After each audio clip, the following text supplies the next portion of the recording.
Hello and welcome to another episode of Tips from the Top.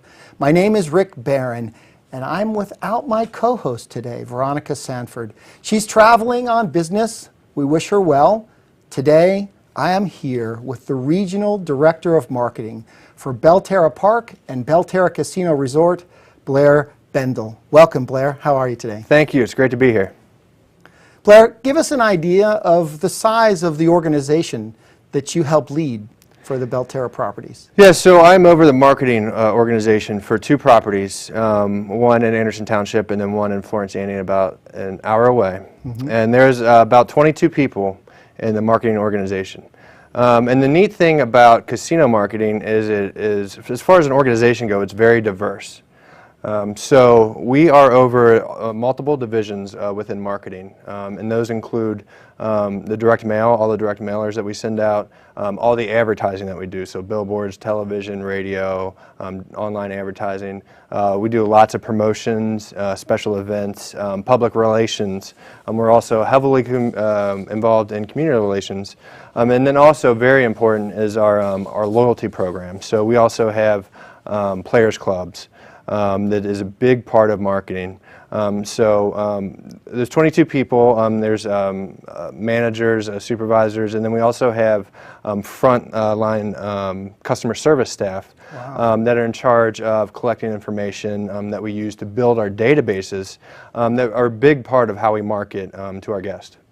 Sounds like you got just about everything except running the operation on the floor. Well, I got a lot of smart people that I work with, so that helps a lot. How many direct reports do you have? I have 4 direct reports. Okay. And all of those are at the management level. And there's different responsibilities that fall under those different, like I mentioned before, the different divisions. But the neat thing about it is making all those different divisions work together. So on a month-to-month basis and a quarterly basis, it's really taking all those different divisions and plugging them into a calendar and seeing how they work out, and mostly for our guests and our guest service. Great. Are there some unique challenges in doing marketing for casino properties? I would think that would be a different kind of marketing challenge. Yeah, there are unique challenges. There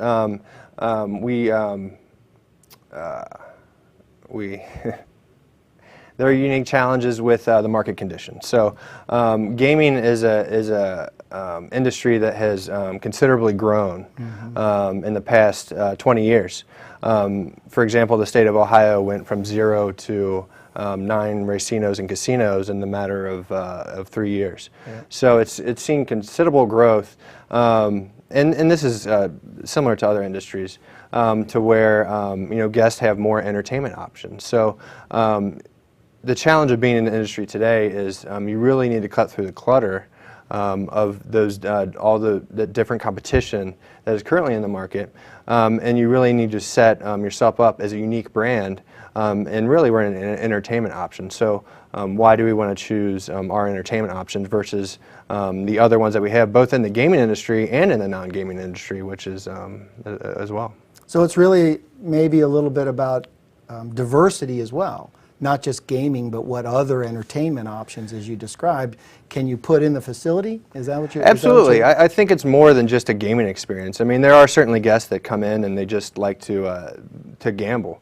But you also have guests that like to enjoy our restaurants. We have entertainment, live entertainment that guests like to enjoy. We have really, really good food. We have executive chefs that come from very extensive backgrounds. And it's more of a dining experience than just going out to your local restaurant. So, and of course, at Belterra Park, we have the horse racing aspect of it. At Belterra Resort, we have a hotel and a spa and a golf course. So I think what typically stands out is having the different amenities and giving guests a more fully integrated experience versus just a gaming experience or just a restaurant experience or just an entertainment experience. We can kind of put all those into one and package it up and make it a really, really good experience for our guests. So from a marketing standpoint, I mean, you're really marketing 3, 4, 5, 10 different businesses, really. That's what it sounds like, right? Yeah, there's a lot of brand management that goes along because we are, brand ambassadors for not just Belterra Park or Belterra Casino as a whole, but we all have very small little brands that go within that, and we they are part of our together marketing plan. But in addition to that, we have separate marketing plans for some of them where appropriate. Restaurants are a great example where we just try to market those as their own standalone restaurant at times because we know there is a market for really good food and people that want to go out and enjoy and have a good night, even if gaming is not an aspect of it. But if it is, that's just another plus. Mm-hmm. Blair, you look like a young man. How old are you? 33. 33. Yeah. 33 in an organization this size. Were there any specific influences, mentors, things like that help you reach this position so early in your career? I'm very, very lucky to work with. I've worked with a lot. I've been in this business 8.5 years, and I've worked with a lot of smart people. That have been very good teachers of the way to think about a business, and not just to think about it not just from the perspective of the marketer, but to think about it from the perspective of the rest of your team that you work with, to think about it from the perspective of the guests that come. I think kind of that view of that 360 view of what is the experience, what is the brand, and that's what a lot of my mentors have taught me throughout the years is you got to be versatile in the way you think about your business, and really to be entrepreneurial. I mean, run your business as if it's your own. Be appropriately aggressive if it's your own business, and evaluate it, successes or failures, as it were your own business. So I've worked with a lot of smart people, a lot of very good general managers, directors of finance, directors of marketing, and I've learned a lot in the industry to get me to a point where I can have a comprehensive view of the business and have a great idea of what works and what doesn't at this point. So there was a lot of role models to follow, a lot of the people to help kind of pull you up that ladder. But I would imagine there was a lot of effort on your part to climb those rungs so fast. So what maybe specifically did you have to do to set yourself apart from the other people that were kind of chasing that ladder as well? That's interesting, and I think there's some luck involved in it. So when you're young and you're working hard, there has to be a level of luck to be an organization to where you have the ability to move up. Upward mobility is extremely important. But I started out in this industry 8.5 years ago as a database marketing coordinator, which is, from a marketing perspective, is an entry-level position. Sounds kind of dull, actually. Well, you know what? It's you get to really do a deep dive into the data analytics part of it. Okay. We get to send guest incentives based on many, many different factors. So it really gives you a well-rounded knowledge of how of what incentives guests want to come to your property and stuff. So I started 8.5 years ago as that, and I just worked hard. I worked in different aspects of the business. I asked questions and I wanted really to learn, as a whole, how does the entire business work together and how do all the pieces kind of fit into running the business. That's an interesting comment about leaders have that view, leaders have that perspective. How does my role fit in to what I'm doing? What else is next? Who do I touch? How can I help them? So it's nice to hear you reinforce that it's not just about doing what I do well, but it's also about broadening that view and perspective to say, how does what I do fit into the big picture? How can I benefit the big picture? And literally, how can I help those that are with and around me achieve their goals? Because that's what leaders do, right? They do. And as a leader, you're going to work on a team. And I've been lucky to work on some very good executive teams. That's also an extremely important part of growing up, is being a good team member. Whether it's your own marketing team or the broader entire team of entire resort or entire gaming facility, being a good team member is extremely important because I did not come up with most of the ideas that we ran with in marketing. A lot of the ideas, they come from the frontline staff. They come from the culinary team. They come from many different places. They come from the guest at times. So being a good team member, being able to listen and be able to implement and be able to collaborate is extremely important. As as you're thinking about moving up and you want to be a leader, and that's how you're and that's a big way you're gonna get there, because how you interact with others and how you implement ideas that come up collaboratively as a group is extremely important in being a good team member. 22 people on your team. Yeah. How do you find people that you want to be on your team to groom to be leaders? That's a great question. I mean, we look for from a recruitment standpoint, we look for very certain aspects. You know, we have established teams, so and we have personalities, and we all have our job duties, whether we're over different divisions. So it's important when we're looking for people. It's important to find a person that's going to fit well on that team. So people who work well with others, people who have the ability to think strategically, and then the other part about the gaming industry today is you've got to be able to change, and able to change quickly. It is a very fast-paced industry. It is an industry that changes from month to month. That gets new competition on a regular basis now.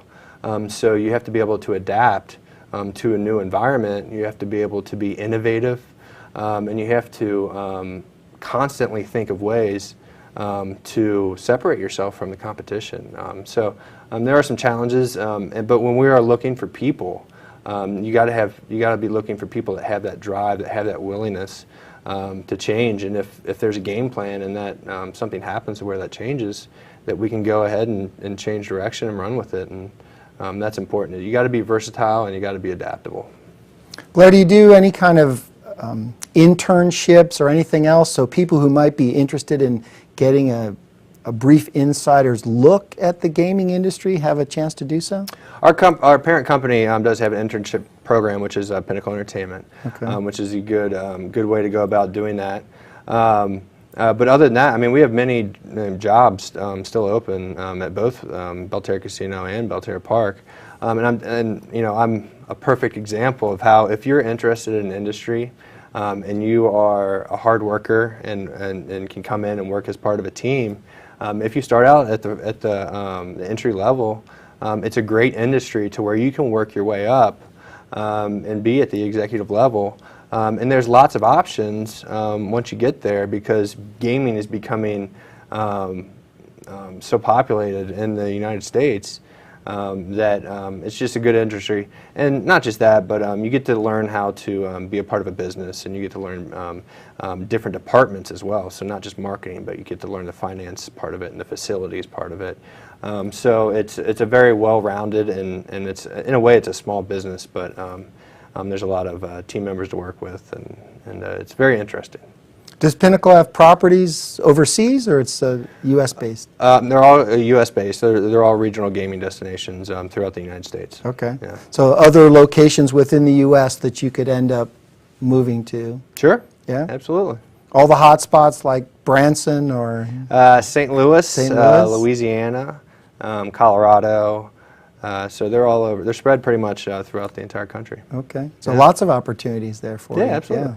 And I guess for other people to rotate around as well. So yeah, for I mean, someone from Louisiana to come here, and you to go to Louisiana. And, yeah, look, it's a great company for upward mobility. You'll see it on a regular basis. People will, if they're willing to move, and they have that ambition. There's lots of opportunity out there. Okay. One of the questions that I'm famous for on this show is the golden nuggets question, and that is, you had said earlier that you were a parent, and my question is always, move the clock forward a couple of decades, and you've got 3, 4, 5 minutes to share the golden nuggets that you've learned in your career on leadership with your, let's say, 8-year-old granddaughter. What would you share with her as to how she can become the kind of leader that you'd like her to become? It's a great question and appropriate timing, because I have a 5-week-old, so it's hard to think that far ahead in the future, much less get up and go to work and be normal. But if I did have to do that, I would say My number one rule, and it's tough to follow by this sometimes because work can be stressful, and when I say stressful, in a very good way, I enjoy that.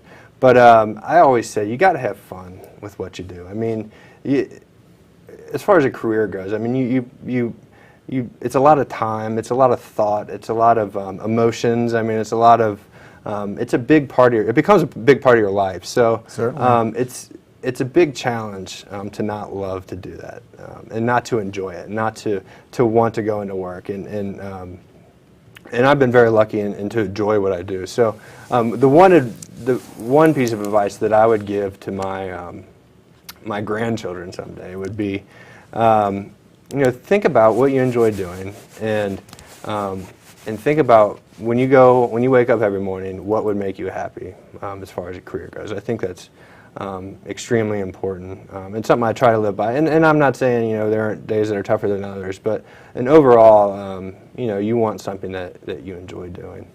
And the other things are, it helps to be entrepreneurial and to even if you don't own the business, to approach it as if you do, as if you're an owner. I think people appreciate that because they can see the passion, and they can, and you can think about it in a different way versus as I'm a part of this massive organization and what I do doesn't matter. I think it's very important. And then I think it's important to listen to people. I mean, some of the to be a good listener, and some of the best things that I've learned in business are listening to what many different people have said in different situations about talking about our business. And then just being versatile, be open-minded, go into situations where if it doesn't work out the way that you want, be able to adapt to that and to move around that. So if I had to give, in a few years, give some advice, I think those are a few things that I try to, as a professional, to stick to, and so far they've worked.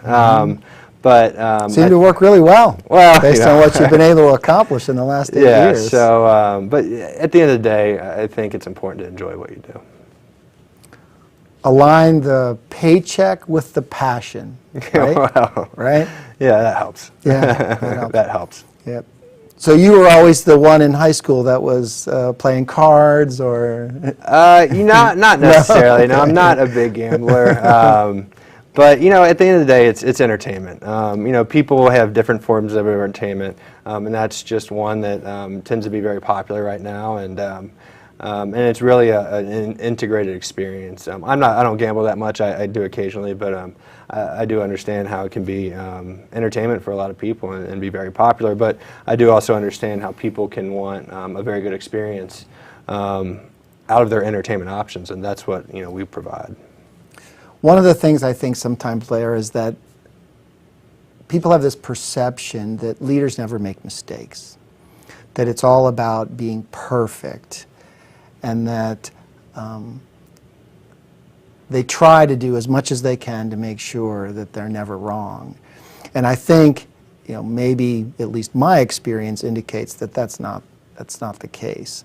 And so I was just curious, based on your experience, about how some of those potential mistakes that you've made through your career have you've been able to turn them into advantages or other things that you've been able to springboard from. Yeah, in my experience, and there's a lot of trial and error in our industry, especially from a marketing perspective. But in my experience, the best leaders are the ones that that are not afraid to fail and are okay with failing at times, but that learn from it. And how do they apply that to run a better business?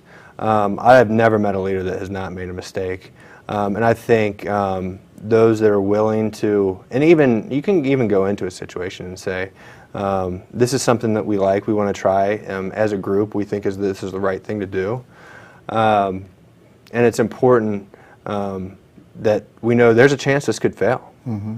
But you have to have that mentality that we got to try, we got to be innovative, we have to try new things to get to a point where you are comfortable with setting the right success metrics and really having the right trial and error set up that makes you more successful versus just saying I don't want to fail, because on that side, I mean, you'd be scared to try stuff that could be very successful. Right. You talked about the entrepreneurial spirit and having a sense of ownership. How does one get that entrepreneurial spirit? You know, in most cases, we're always working for someone else. You know, it's someone else's business. You know, I'm flipping burgers at McDonald's. I'm delivering papers. I'm working at Walmart. Whatever those jobs are that I have that I come up through high school and college. And then as I get out, or while in college, maybe I get an internship or something like that. You know, and I'm ready to join the workforce. And how much entrepreneurial spirit, you know, experience do most people get? Yeah. Probably not a whole lot. So how were you able to get that kind of entrepreneurial perspective on the work that you were doing? You know, I think the way that I went about getting that entrepreneurial spirit is I did not, when I first started in the marketing department at Belterra, I didn't have any casino experience, any gaming experience. So I, you know, immersed myself in what that is and how it works. And you know, to be an entrepreneur, you have to know how your business works, how it runs. So I think that's the first part of it, is you kind of have to engulf yourself in the business. And it's not just about, you know, flipping burgers, but it's about why. Why do we do that? Why is it that way? You know, doing a deeper dive into why business runs that way, why it's successful, where is their opportunity. So I think, you know, and it helps to, you know, to be interested in what you're working at, but to have that entrepreneurial spirit, I think you really have to understand it. And I think if there is that lack of understanding, it would be a big challenge to try to figure out and become an entrepreneur without figuring out how the business works and having an interest in making it better. You know. Yeah, you go back to, I mean, you said your son or daughter? I have 2 daughters. 2 daughters, 5 weeks old. 5 weeks and 19 months, yeah. Okay. So you haven't probably, have you hit the why stage yet with the 19-month-old? No. Not yet. No, yeah, I think don't that's know. probably Yeah. about the 3-year mark Sure, where every question is why. We have a lot of stages to get to. Why? So it's about, well, the point I was trying to make was it's about to go you know, going back to being 3 again, right? Yeah. You go back to being 3 and being curious and being interested and wanting to know how things work, why things work the way that they do. The why question is a big question in business, and it's not just, the answer should never be because that's the way it's always been done. It's, if you actually ask the question why and take the initiative to figure that out, I think that can give you an understanding of how a business is today and also what can be done to make that business better in the future. What I also heard, Blair, was I heard a willingness to do some self-study.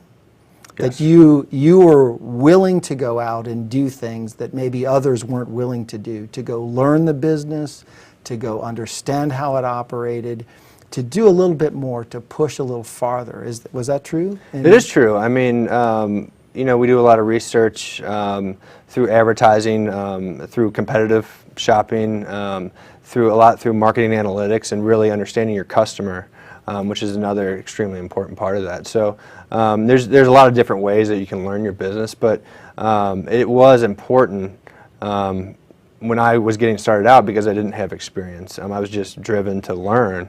That I used all the tools that I had and all the resources that I had to get that information and to understand and put myself in a position to where I could learn and grow and figure out how the business run and how I fit into that as well. Looking back over the last 8.5 years, is there something that you know now that you wish you would have known 8 years ago as you started this journey? Well, that is a great question. I think, you know, looking back on 8.5 years and such a fast-moving industry, I think one of the big things that I wish I would have known is how to set the right metric for success. I think it's important, because I think sometimes because we are so fast-paced and sometimes we're thinking about next month and the next quarter and stuff like that, we don't think about what's happening tomorrow. But I think in setting the right metric, and it can be different based on what you're doing, whether it's a piece of mail and a response you're trying to get, or whether it's an entertainment show. I think what can sometimes get lost, but is critically important to how to run a business, is you need to figure out what is going to measure success or not. And you need to be realistic with that. 20% growth or 50% growth is not necessarily realistic. So sometimes you need to take a step back and say, and kind of almost project yourself till after it's done. And you could say, when I look back on this project, what am I going to look at and make sure that, and say that it was successful? Mm-hmm. So it's an interesting way to kind of put yourself in the future and look back and say, if I put myself in the future and I'm looking back at this, what will make it successful? Okay, so it's almost like having that crystal ball to say, it's like if I could see the future, what would I do? How would I look at the current time differently? Exactly. It's having that crystal ball, but also setting the metrics that are measurable, and then having the right metrics to evaluate success. Yeah. Okay. Blair, we only have a minute or two left. Is there something that you'd like to share with us that's going on at one of the Belterra or both of the Belterra properties? The show will air here in a couple of weeks, and you have an opportunity to share something. Yeah, I'd just like to say that we have stuff going on a daily basis at both properties, at Belterra Park Gaming and then also at Belterra Casino Resort. They're both located just an hour away. They have the best loyalty program, and they have very, very good restaurants. And it's a really fun experience. So if you ever wanted to see what's going on a daily, weekly, monthly basis for a little bit of a getaway, you can go to belterrapark.com or you can go to belterracasino.com. Thank you, Blair. Thank you. Thank you for joining us on Tips for the Top, as we've had our guest today, Blair Bendel, who's the Marketing Director for Belterra Park and Belterra Resort and Casino. Thank you. Join us again soon.